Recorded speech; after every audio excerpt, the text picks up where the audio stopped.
Alors, ça s'adresse à tous les publics. Tous les publics. Comme Desrolles s'adresse à tous les publics. À toutes les générations. À toutes les générations, effectivement. D'ailleurs, c'est une activité, le coloriage, qui peut être assez rassembleuse et intergénérationnelle.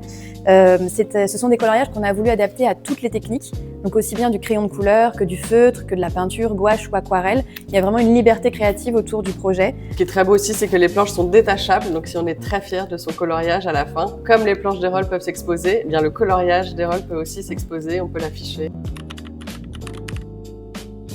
Cette collection, en fait, c'est aussi une reconnexion au temps long. C'est prendre le temps de regarder ces images, de se les approprier, de les colorier.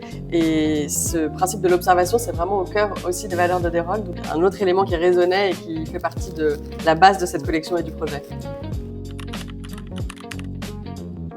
On a voulu que ces coloriages soient à l'image de Desrolles, donc assez haut de gamme et dans une esthétique qui est celle de Desrolles. Donc c'est vrai que ce sont des beaux livres, c'est pas un cahier de coloriage, c'est vraiment un livre de coloriage.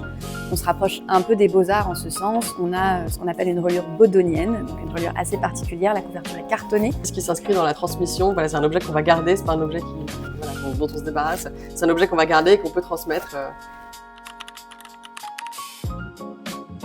Chez Point Nemo, ce qu'on admire beaucoup chez Desrolles, c'est le fait que ce soit une institution emblématique qui, depuis plus d'un siècle et demi, a à cœur de transmettre des savoirs. Et pour Desrolles, c'était naturel de se tourner, justement parce qu'on est une institution historique de connaissances, de se tourner vers une jeune maison d'édition qui met le savoir et le plaisir du savoir au cœur de son ADN.